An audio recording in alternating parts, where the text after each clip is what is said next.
আমাৰ মাজত উপস্থিত অসমৰ শিক্ষামন্ত্ৰী ডক্টৰ ৰণোজ পেগু ডাঙৰীয়া, ৰাজ্যসভাৰ সাংসদ ভুৱনেশ্বৰ কলিতা ডাঙৰীয়া, আমাৰ মাজত উপস্থিত ভাৰতীয় জনতা পাৰ্টিৰ সাধাৰণ সম্পাদক তথা সন্মানীয় বিধায়ক দীপুৰঞ্জন শৰ্মা ডাঙৰীয়া, উপস্থিত সুধীবৃন্দ, যুৱক যুৱতী, বন্ধু বান্ধৱীসকল, আমি যোৱা 25 জুন তাৰিখে সংবিধান হত্যা দিৱস পালন কৰিছিলোঁ আৰু সেই সংবিধান হত্যা দিৱসৰ লগতে সংগতি ৰাখি নতুন দিল্লীত ভাৰতৰ গৃহমন্ত্ৰী শ্ৰী অমিত শ্বাহ ডাঙৰীয়াই the emergency diaries years that forged a leader এই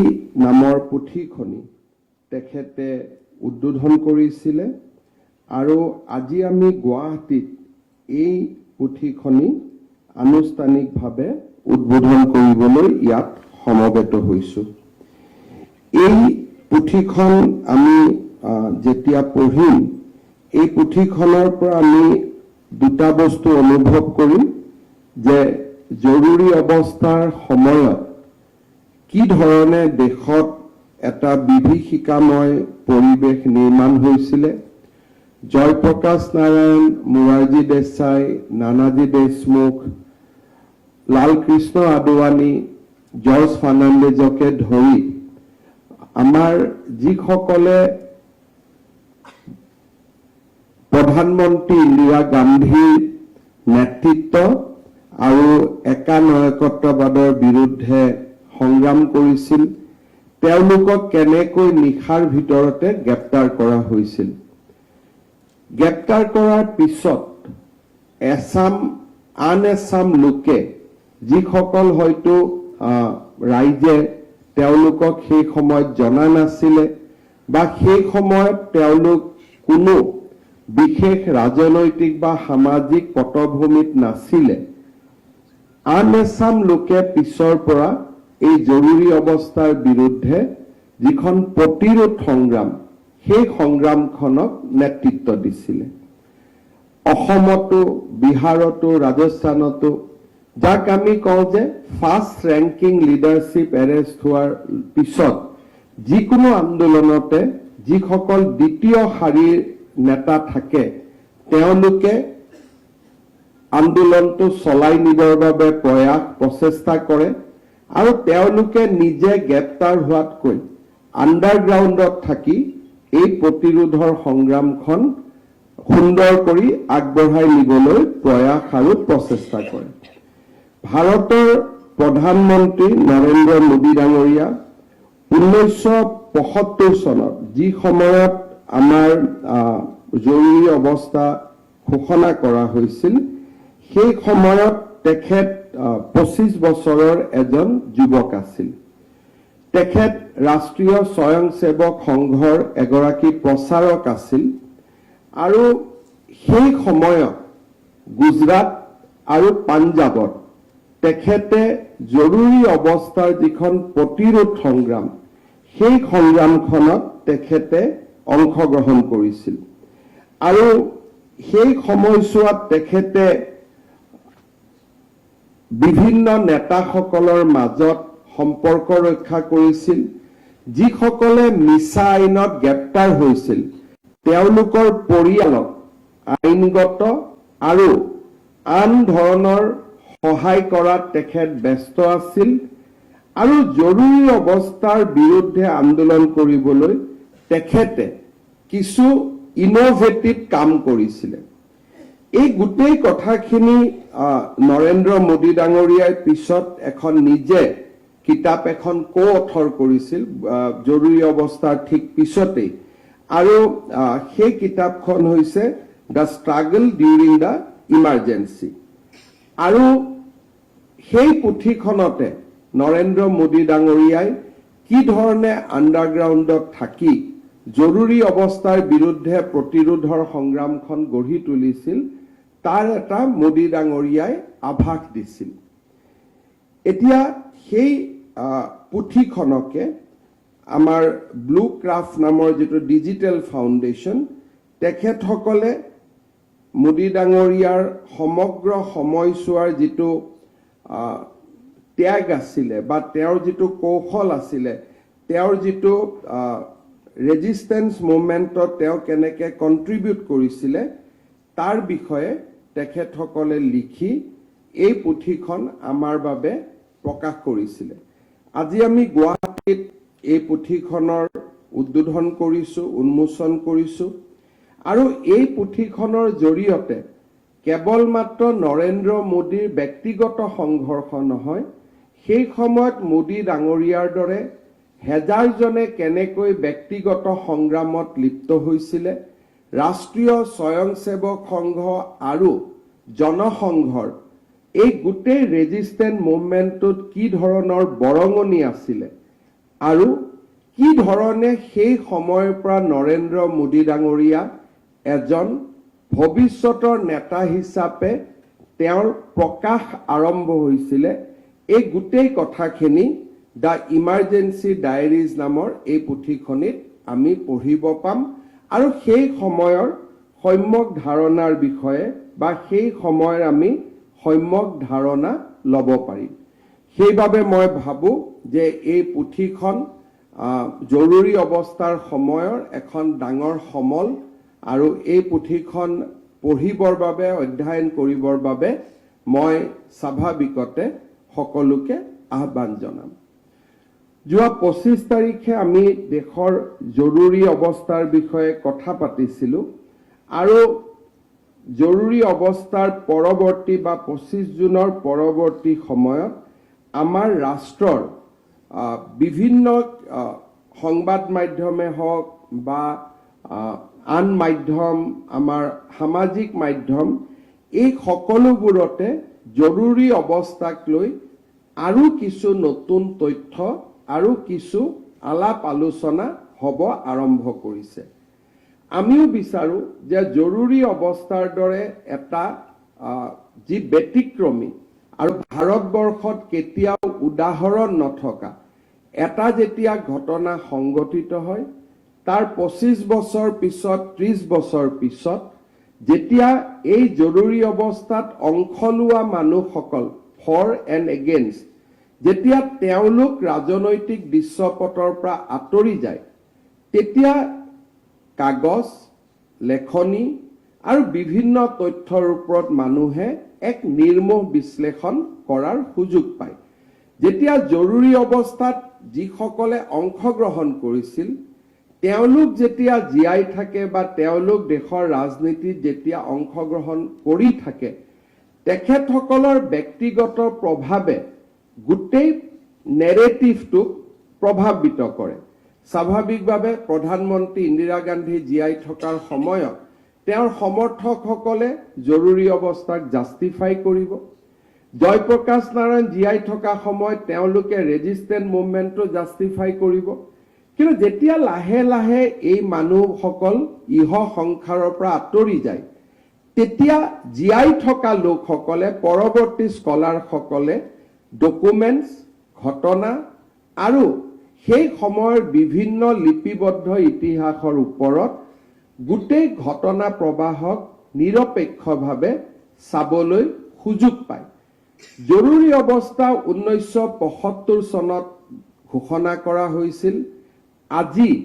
আমি 2025 চনত আমি ভৰি দিছো ক'ব গ'লে এক প্ৰকাৰ জৰুৰী অৱস্থাই প্ৰায় 50টা বছৰ অতিক্ৰম কৰিছে so this is the good time আমি এবাৰ উভতি চোৱাৰ কাৰণে যে দেশত জৰুৰী অৱস্থাৰ প্ৰয়োজন আছিল জৰুৰী দেশৰ আভ্যন্তৰীণ বিশৃংখলাক নিয়ন্ত্ৰণ কৰাৰ বাবে জৰুৰী অৱস্থাৰ বিকল্প নাছিল ই ইন্দিৰা গান্ধীৰ দলিল আছিল আৰু তাৰ বিপৰীতে আন সকলৰ দলিল আছিল যে নহয় এলাহাবাদ উচ্চ ন্যায়ালয়ৰ ৰায়ৰ পৰিপ্ৰেক্ষিতত যেতিয়া তেখেতৰ পাৰ্লামেণ্টাৰী সিটটো এক প্ৰকাৰ খাৰিজ হ'ব আৰম্ভ কৰিছিল উচ্চ ন্যায়ালয়ে তেওঁক সংসদ বুলি মানি ল'বলৈ অস্বীকাৰ কৰিছিল সেই সময়ত তেওঁ নিজৰ ৰাজনৈতিক স্বাৰ্থ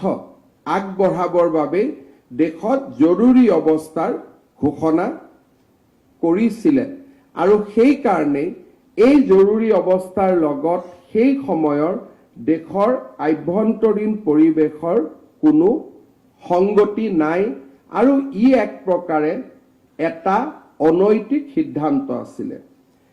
জুনৰ 12 তাৰিখে এলাহাবাদ হাইকোৰ্টে ঘোষণা কৰিছিল যে 1971 চনৰ লোকসভা নিৰ্বাচনত ইন্দিৰা গান্ধীৰ যি বিজয় আছিল সেই বিজয় দুৰ্নীতিৰ জৰিয়তে বিজয় হৈছিলে আৰু সেই কাৰণে তেখেতে লোকসভাৰ সংসদ হৈ থকাৰ কোনো অধিকাৰ নাই।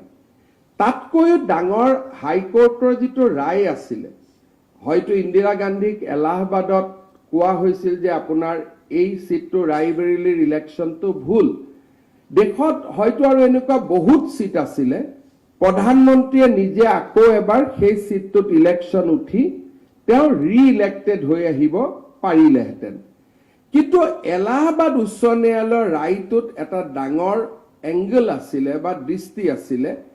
তাত এলাহাবাদ উচ্চ ন্যায়ালয়ে কৈছিল যে Indira Gandhi is debarred from contesting Lok Sabha for next 6 years। তাৰমানে 6 বছৰৰ কাৰণে ইন্দিৰা গান্ধী প্ৰধানমন্ত্ৰী হৈ থাকিব নোৱাৰে।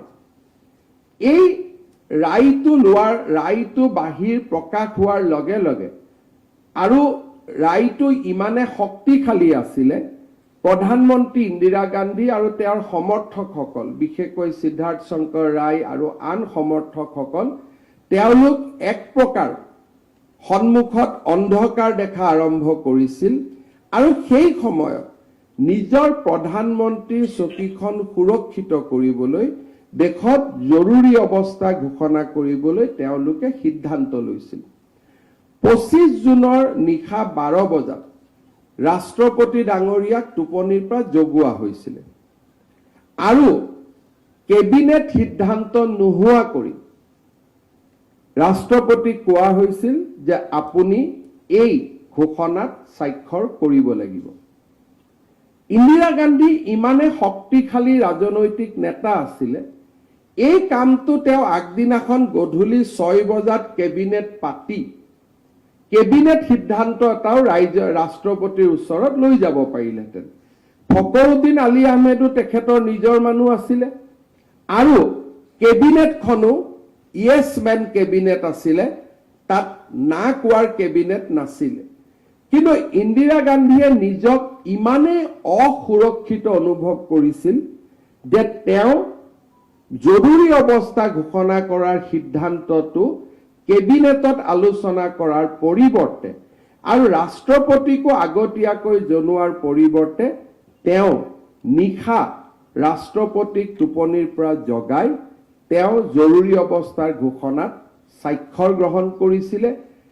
ৰাতিপুৱা 6 বজাত কেবিনেটত তেখেতে জৰুৰী অৱস্থাক পোষ্ট ফেক্টো পিছত কেবিনেটৰ পৰা স্বীকৃতি তেওঁ গ্ৰহণ কৰিছিলে। তাৰ মানে নাম্বাৰ 1, এই গোটেই জৰুৰী অৱস্থাৰ ঘোষণা আছিলে হাইকোৰ্টৰ জাজমেণ্টটোক অভাৰৰাইড কৰা, জাজমেণ্টটোক সাইড ষ্টেপ কৰা। আৰু তাৰ লগত আৰু এটা কথা স্পষ্টভাৱে প্ৰকাশ হৈছিলে যে গান্ধী পৰিবাৰে বা গান্ধী ফেমিলিয়ে নিজৰ বাদে কাকো বিশ্বাস কৰিবলৈ তেওঁলোক সক্ষম নহয়। They are not a team player. কেবিনেটখন সৰু কেবিনেট, মাতি আনি আলোচনা কৰিও একেই সিদ্ধান্ত হ'লহেঁতেন, কিন্তু নিজৰ লগত থকা মানুহখিনিকে তেওঁলোকে ডিষ্ট্ৰাষ্ট কৰে আৰু কাকো তেওঁলোকে বিশ্বাসত ল'বলৈ ৰেডি নহয়। পৰৱৰ্তী সময়তো ইন্দিৰা গান্ধীৰ পৰা আৰম্ভ কৰি আজিলৈকে আমি যদি কংগ্ৰেছ দলৰ ইতিহাসত চাওঁ, সিদ্ধান্ত গান্ধী পৰিয়ালৰ মানুহকেইজনৰ মাজত হ'ব আৰু সিদ্ধান্ত ইমপ্লিমেণ্ট কৰিবৰ বাবে পৰৱৰ্তী সময়তহে কংগ্ৰেছ দল বা চৰকাৰৰ প্ৰয়োজনীয়তা হ'ব। জৰুৰী অৱস্থা ঘোষণা কৰাৰ পিছত প্ৰধানমন্ত্ৰী ইন্দিৰা গান্ধীয়ে জৰুৰী অৱস্থাক জাষ্টিফাই কৰিবৰ বাবে তেখেতে বহুবিলাক কাম হাতত লৈছিল। সময়ত কাৰ্যালয়ত আহিব লাগিব, আমাৰ সন্তান জন্মৰ বিৰুদ্ধে যিটোক আমি আজিকালি ট্ৰিটমেণ্ট কৰোঁ বা আমি যিটো ষ্টেৰিলাইজেশ্যন কৰোঁ, তেওঁ তেনেকে বিভিন্ন সিদ্ধান্ত হাতত লৈছিলে। আৰু টু জাষ্টিফাই দ্য ইমাৰ্জেঞ্চিটো দিছিলে নিজৰ চকীখন ৰক্ষাৰ কৰাৰ কাৰণে। আৰু ইমাৰ্জেঞ্চিটো জাষ্টিফাই কৰাৰ বাবে তেওঁ কৰবাত গৈ উচ্ছেদ অভিযান, কৰবাত তেওঁ ষ্টাৰিলাইজেশ্যন, কৰবাত কোনোবাই যদি কৰবাত চাউল গুদামত ৰাখিছে ব্যৱসায়ীসকলক আহি গ্ৰেপ্তাৰ কৰি তেওঁ এটা মানসিকতা নিৰ্মাণৰ চেষ্টা কৰিছিল যে জৰুৰী অৱস্থা মই সাধাৰণ মানুহৰ কাৰণে দিছো আৰু এই জৰুৰী অৱস্থাই ৰাষ্ট্ৰৰ কল্যাণ কৰিব। ৭৭ত যেতিয়া নিৰ্বাচন হ'ল ৰাষ্ট্ৰই এই কথাক প্ৰত্যাখ্যান কৰিলে আৰু ৰাষ্ট্ৰই স্পষ্টভাৱে জনাই দিলে যে জৰুৰী অৱস্থা ঘোষণাৰ সিদ্ধান্তৰ লগত ৰাষ্ট্ৰ একমত নহয়। আৰু যথেষ্ট এনেকুৱা ধৰণৰ আমি যাক গিনিপিক বুলি কওঁ বা সস্তীয়া জনপ্ৰিয়তাৰ কাৰণে কৰা কাম কওঁ, এনেকুৱা বহুত কাম কৰাৰ পিছতো ইন্দিৰা গান্ধীয়ে ৰাইজৰ সমৰ্থন লাভ কৰিবলৈ বিফল হয় আৰু ৭৭ চনত প্ৰথমবাৰৰ বাবে মোৰাৰজী দেশাইৰ নেতৃত্বত ভাৰতৰ ইতিহাসত এখন অনা কংগ্ৰেছী চৰকাৰ গঠন হয়। চাহ আয়োগ গঠন হৈছিলে।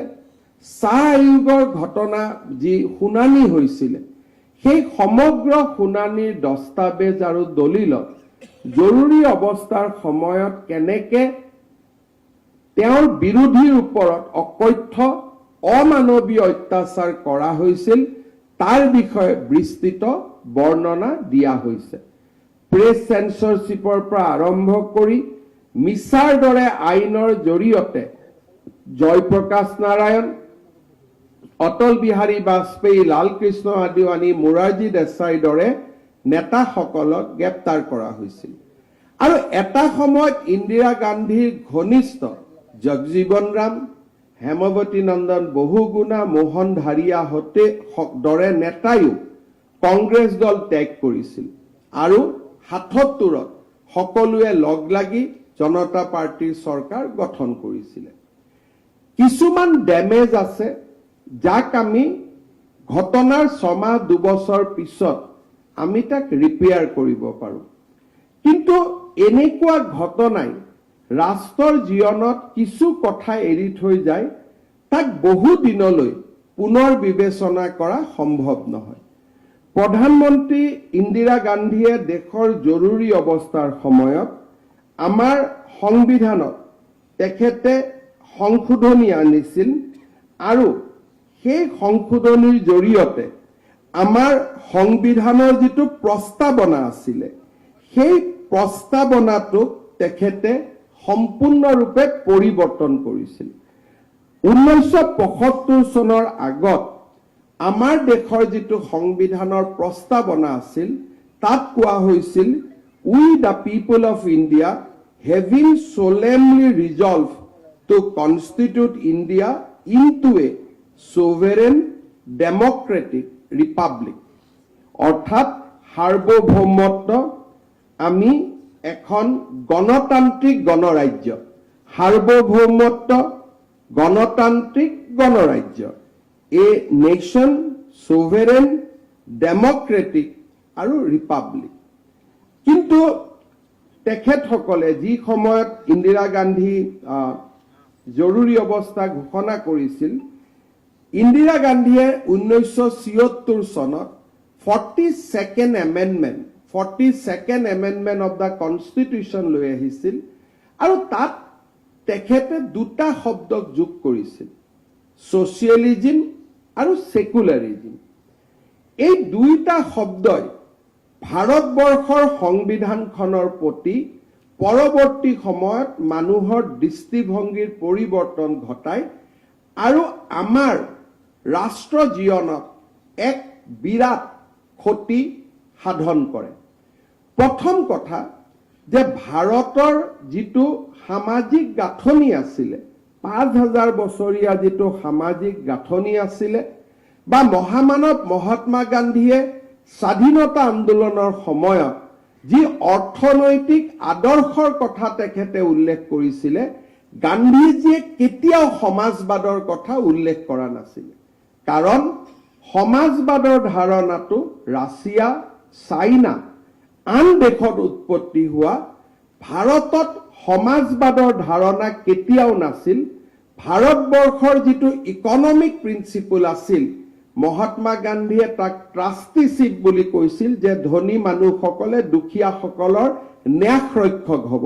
মই যদি উপাৰ্জন কৰিছো, সেই উপাৰ্জনৰ ধন মই দৰিদ্ৰসকলৰ বাবে বিনিয়োগ কৰিম। পণ্ডিত দীনদয়াল উপাধ্যায়ে একান্ত মানৱতাবাদৰ কথা কৈছিলে, বিনুৱাভাৱে সৰ্বোদয়ৰ কথা কৈছিল। আমাৰ ভাৰতীয় সভ্যতা কোনো এজন মনীষীয়ে কেতিয়াও সমাজবাদৰ ধাৰণাটো আনা নাছিলে। সমাজবাদ হৈছে ই এক প্ৰকাৰ ক'ব গ'লে the ideology is based on conflict. আমি সমাজবাদৰ ধাৰণাত বহু দিনলৈ পাব্লিক ছেক্টৰক ইকনমিক প্ৰিন্সিপল হিচাপে ধৰি লোৱাৰ কাৰণে আমি বিভিন্ন ৰাষ্ট্ৰৰ লগত প্ৰতিযোগিতাত পিছ পৰি গ'লো।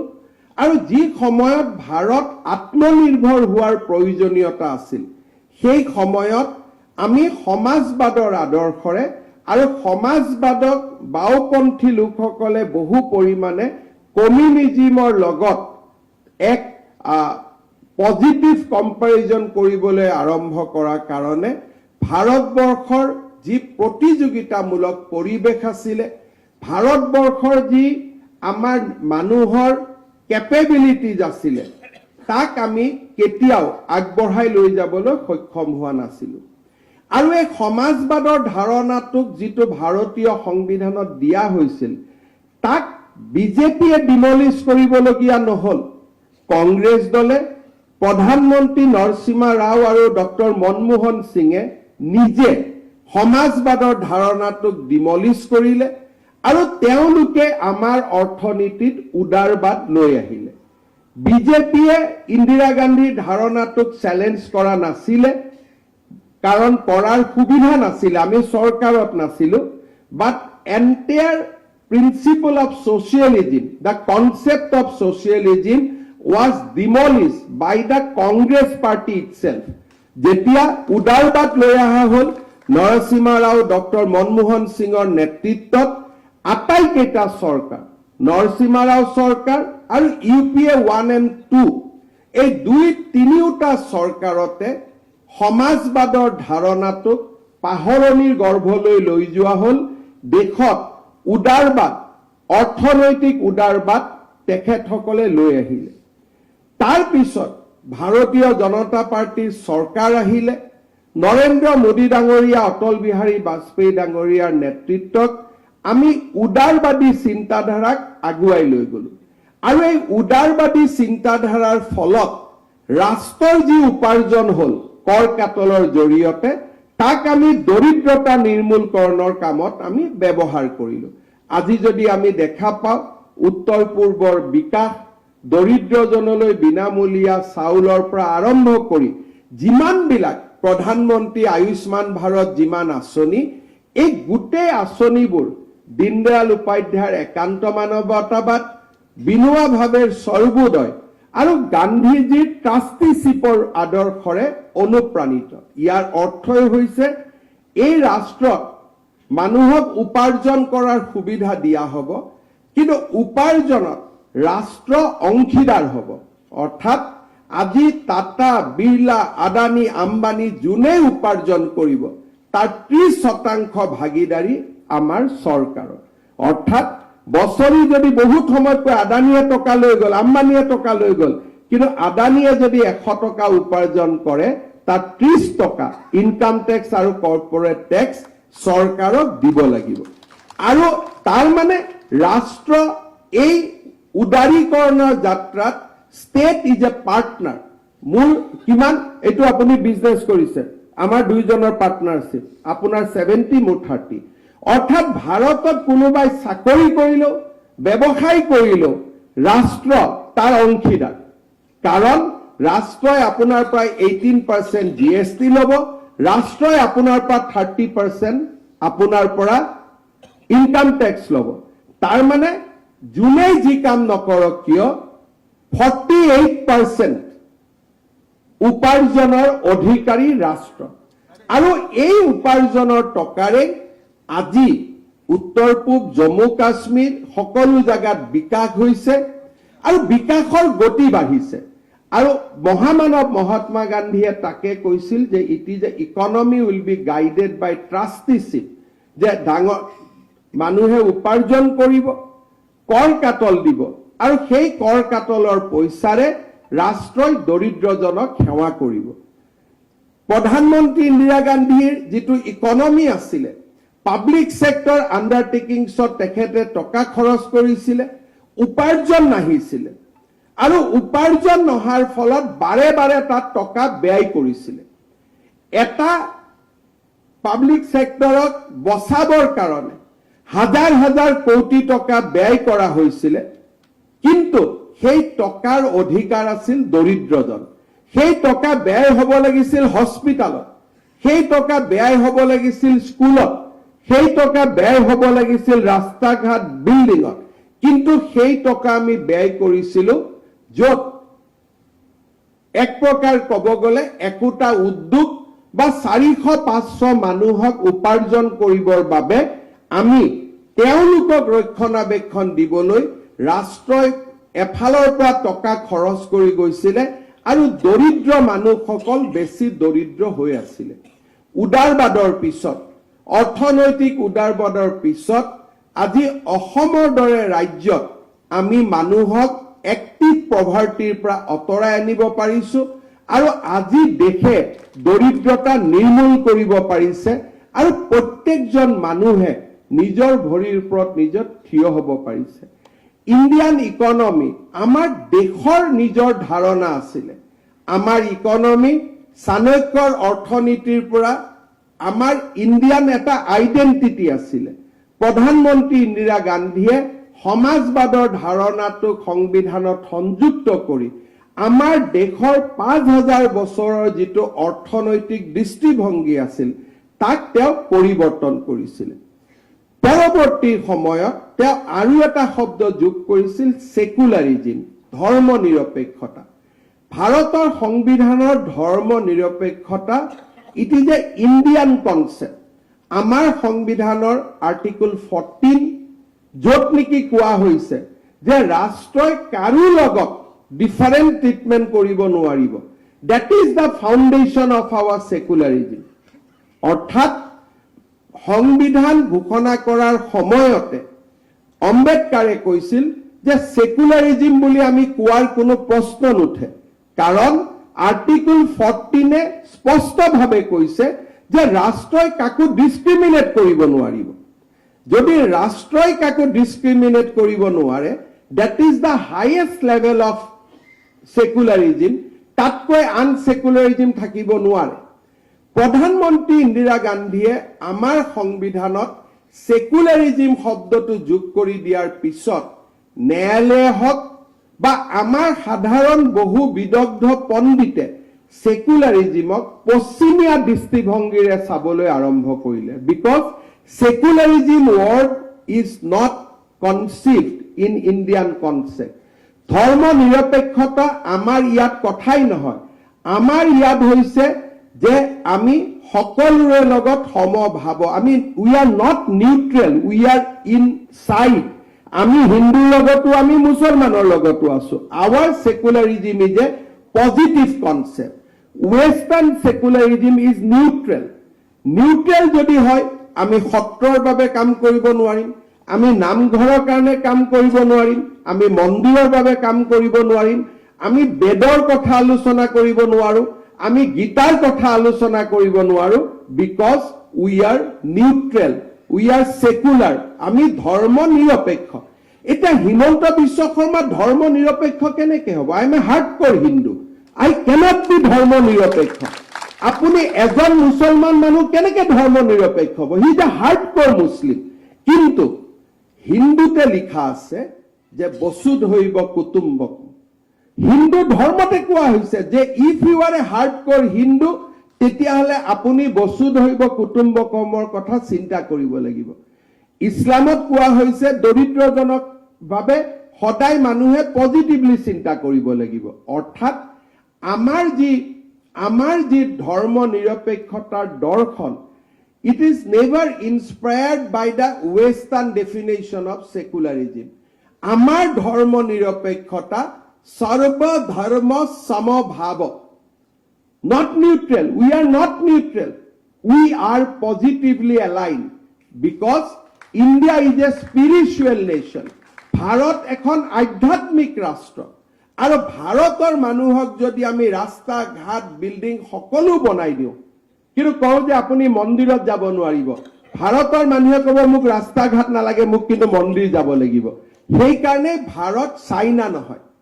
চাইনাৰ যিটো কনচেপ্ট টোটেলিটেৰিয়ান, আমি ৰাতিপুৱাৰ পৰা গধূলিলৈকে স্পিৰিচুৱেলিজিম ইজ আৱাৰ ফুড। যদি আমি ৰাতিপুৱাই নামঘৰত ভগৱানক সেৱা নকৰোঁ, মন্দিৰ এটা চালে যদি আমি মন্দিৰটোৰ ফালে আমাৰ মস্তিষ্ক বা আমাৰ শৰীৰ আমি যদি বাও নকৰোঁ, আমি যদি কোনোবা বিপদত পৰিলে কোনোবা ভগৱানৰ নাম যদি স্মৰণ নকৰোঁ, হিন্দু বা ভাৰতীয় লোকে কেতিয়াও জীয়াই থাকিব নোৱাৰে।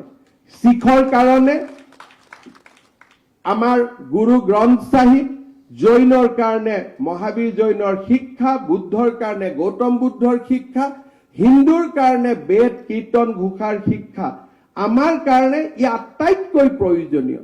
কিন্তু ৱেষ্টাৰ্ণ নেশ্যন হৈছে যে no, we are neutral, state is neutral, they have their own history.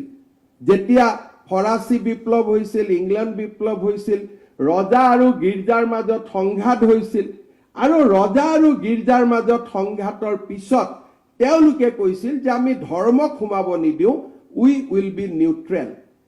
কিন্তু আমাৰ ইয়াত আমি কোনো মানুহ নিউট্ৰেল হ'ব নোৱাৰো, কাৰণ 5000 বছৰৰ পৰা এইখন ভাৰতত চাকিৰ পোহৰ জ্বলিয়ে আছে, মন্দিৰত চাকি জ্বলিয়ে আছে, তাক কোনেও নুমাব পৰা নাই, সি নুনুমাই, ই অনন্ত কাললৈ এনেকৈ চলি থাকিব। কাৰণ আধ্যাত্মিকতা আমাৰ সংস্কৃতিত বন্ধা আছে।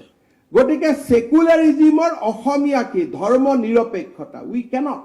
আজি যদি মোক কোনোবাই কয় আমি শপত লওঁতে আমি এনে শপত খাওঁ যে আমি ধৰ্ম নিৰপেক্ষ, শপত লৈতো কামাখ্যা মন্দিৰত যাওঁ, শপত লৈতো বৰদোৱাত যাওঁ, প্ৰতিজন মুছলমান মানুহে শপত লৈ আকৌ মক্কাত যায়। So we cannot be neutral.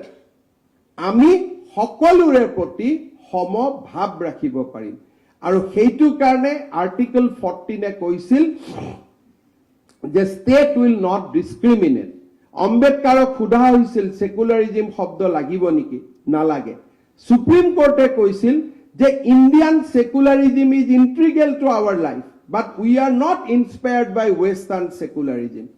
সেইবাবে 50 বছৰ জৰুৰী অৱস্থাৰ পিছত আজি ৰাষ্ট্ৰীয় স্বয়ংসেৱক সংঘ হওক বা আমাৰ ৰাষ্ট্ৰৰ কেইবাজনো বুদ্ধিজীৱী লোকে দাবী কৰিছে যে আমাৰ সংবিধানৰ পৰা সমাজবাদ আৰু ধৰ্ম নিৰপেক্ষ শব্দ বাহিৰ কৰাৰ এই হৈছে সুবৰ্ণ সময়। Because we are a mature democracy. Secularism শব্দ নাথাকিলেও Hindu by blood we are secular, কাৰণ আমি সকলোকে সমান চকুৰে চাওঁ। ফৰ আছ গোটেই পৃথিৱীখনে আমাৰ কুটুম্ব। গতিকে আমাক সেকুলাৰিজিমৰ পৰিভাষা ব্ৰিটিছ বা আমেৰিকান সংবিধানৰ পৰা নালাগে। আমাৰ সেকুলাৰিজিমৰ পৰিভাষা আমি গীতা আৰু ভাগৱতৰ পৰা ল'ম। সেই হৈছে আমাৰ সেকুলাৰিজিম। সেইকাৰণে আজি এই দিনটোত মই অসমৰ মুখ্যমন্ত্ৰী হিচাপে নহয়, ব্যক্তিগতভাৱে আৰু আমি সকলোৱে আমি লাহে লাহে কলনিয়েলিজিমৰ যি ধৰণে আজি আমি উদাহৰণবিলাক নোহোৱা কৰিছো, ৰেড ক্ৰছ লোক হৈ গ'ল এতিয়া লোক কল্যাণ পথ, কৰ্তব্য পথ। যি ধৰণে আমি ব্ৰিটিছ লিগেচি বিলাক নোহোৱা কৰিছো, লাহে লাহে ইমাৰ্জেঞ্চিৰ লিগেচি বিলাকো আমি নোহোৱা কৰিব লাগিব। আৰু সেইকাৰণে আজি আমি পুনৰ এবাৰ সংবিধানক যি ধৰণে হত্যা কৰা হৈছিল, দেশত জৰুৰী অৱস্থা কিদৰে ঘোষণা কৰা হৈছিল, ইন্দিৰা গান্ধীয়ে কেনেকৈ বহু ৰাষ্ট্ৰক দীঘলীয়া কালৰ কাৰণে ডেমেজ কৰি থৈ গৈছিল, এই গোটেই কথাবোৰ আজি আমি ৰাষ্ট্ৰৰ আলোচনাৰ মাজলৈ লৈ আহিছো। কাৰণ আজি ইন্দিৰা গান্ধীও জীয়াই থকা নাই, জয়প্ৰকাশ নাৰায়ণো জীয়াই থকা নাই। The actors are not there. বহুত যিসকল এক্টৰ আছিলে তেওঁলোক এতিয়া নাই, যিসকলে পাৰ্ট প্লে কৰিছিল এতিয়া নাই। সো এতিয়া আমি নিৰ্মোহভাৱে বিশ্লেষণ কৰিব পাৰো যে আমাক জৰুৰী অৱস্থাই কেনেকুৱা ধৰণে ক্ষতি কৰি থৈ গৈছিল, হাউ উই কেন ৰেক্টিফাই ডেট। শেষত যেতিয়া ইন্দিৰা গান্ধীৰ কথা আহে, তেতিয়াই বাংলাদেশ গঠনৰ কথা আহে, পাকিস্তানৰ বিৰুদ্ধে ভাৰতৰ বিজয়ৰ কথা আহে। আৰু বহুত মানুহে ইন্দিৰা গান্ধীৰ জৰুৰী অৱস্থাক জাষ্টিফাই কৰিব খোজে যে এইগৰাকী প্ৰধানমন্ত্ৰীয়ে পাকিস্তানক হৰুৱাইছিলে, এইগৰাকী প্ৰধানমন্ত্ৰীয়ে বাংলাদেশৰ নিৰ্মাণ কৰিছিলে। মই এই বিষয়েও আমি কেতিয়া কথা পাতিম। বাট বাংলাদেশ নিৰ্মাণ কৰি আমাক কি কৰি থৈ গৈছিলে? দ্য ক্ৰিয়েশ্যন অফ বাংলাদেশ, এইটো উত্তৰ পূবৰ কাৰণে it was a good news or bad news. যেতিয়া বাংলাদেশখন আপুনি গঠন কৰিলে, সীমান্তত আপুনি বিজয়ী হৈছিলে। শিলিগুৰি আৰু অসমৰ মাজত চিকেন নেকৰ জাগাখিনি আপুনি যদি বাংলাদেশক নিদি আমাৰ কাৰণে ৰাখি থলেহেঁতেন, আজি উত্তৰ পূবৰ মানুহ কলিকতাত গৈ 24 ঘণ্টাত পাব পাৰিলেহেঁতেন। ৰাষ্ট্ৰৰ লগত আমি এনেকে বেকা বেকি হৈ কেতিয়াও যাব নালাগিলেহেঁতেন। যদি সেই সময়ত ইন্দিৰা গান্ধী বিজয়ী আছিলে, পাকিস্তান বিজিত আছিলে, ইন্দিৰা গান্ধীয়ে যদি এবাৰ ক'লেহেঁতেন যে অসমত যিমানখিনি প্ৰব্ৰজনকাৰী আহিলে, বংগীয় মূলৰ মানুহ আহিলে, আপুনি সেইবিলাক আপোনালোকে লৈ যাওক, একেদিনাই লৈ গ'লহেঁতেন। কিন্তু ইন্দিৰা গান্ধীয়ে বাংলাদেশ নিৰ্মাণ কৰিলে, বাংলাদেশক জাষ্টিফাই কৰিবৰ বাবে 71 চনৰ সীমা আঁকিলে যে কোনো বিদেশী ঘূৰি যাব নালাগে। আৰু আমাৰ উত্তৰ পূৰ্বৰ বাবে প্ৰয়োজনীয় যাতায়াতৰ যিটো কমিউনিকেশ্যন, ইণ্ডিয়ান মেপ চালে দেখা পাব যে যেতিয়া আমাৰ বাংলাদেশখন আমাৰ হাতত আহিলে, আমি যদি মেপডাল অলপ চিধা কৰি দিলোহেঁতেন, আজি উত্তৰ পূব আৰু ৰাষ্ট্ৰৰ মাজত কোনো নাথাকিলেহেঁতেন আৰু কোনেও আমাক ব্লেকমেইল কৰিব নোৱাৰিলেহেঁতেন যে আমি চিকেন নেকটো কাটি দিম। মই ভাবো ইন্দিৰা গান্ধী শক্তিশালী নেত্ৰী আছিল, তাত কোনো সন্দেহ নাই। কিন্তু শক্তিশালী আৰু ৰাষ্ট্ৰৰ প্ৰতি কন্ট্ৰিবিউশ্যন, ইয়াৰ মাজত দুটা পাৰ্থক্য আছে। Hitler was a very strong personality, but he damage Germany, he damage the humanity. Indira Gandhi শক্তিশালী নেত্ৰী আছিল, কিন্তু ইন্দিৰা গান্ধীৰ শক্তিশালী নেতৃত্বই আমাৰ দেশক দৰিদ্ৰতাৰ পৰাও আঁতৰাই আনিব পৰা নাছিল, উত্তৰ পূবক স্থায়ী বিপদমুখলৈকে থৈ গৈছিল। আৰু ইন্দিৰা গান্ধীৰ নেতৃত্বৰ শক্তিশালী হোৱা স্বত্তেও নেতৃত্বৰ বিফলতাৰ বাবে আজিও আমি বাংলাদেশী সমস্যাৰ সৈতে আজিও আমি যুঁজ কৰি আছো। মই ভাবো যে এই গোটেই ঘটনাবোৰৰ ওপৰত সম্যক আলোচনা হ'ব লাগে বৌদ্ধিক মহলত, আৰু আমাৰ যিবিলাক ইমাৰ্জেঞ্চিৰ লিগেচি আছে তাক আমি ৰেক্টিফাই কৰি আমাৰ দেশত কেতিয়াও যাতে আৰু জৰুৰী অৱস্থা ঘোষণা হ'ব নোৱাৰে, তাৰ বাবে আমি শক্তিশালী ডেমক্ৰেটিক মুভমেণ্ট এটাৰ আমি ভাগিদাৰী হ'ব লাগিব। ইমাৰ্জেঞ্চি আমাৰ বাবে এটা এনেকুৱা শব্দ, মই সিদিনাখন 25 তাৰিখেও কৈছো, we must not forget emergency. আমি ইমাৰ্জেঞ্চিক কেতিয়াও নাপাহৰো, because we cannot repeat emergency. আমি ইমাৰ্জেঞ্চিক যিহেতু ঘূৰাই আনিব নোৱাৰো, সেইকাৰণে ইমাৰ্জেঞ্চিৰ বিভীষিকাবিলাক আমি কেতিয়াও পাহৰিব নোৱাৰো।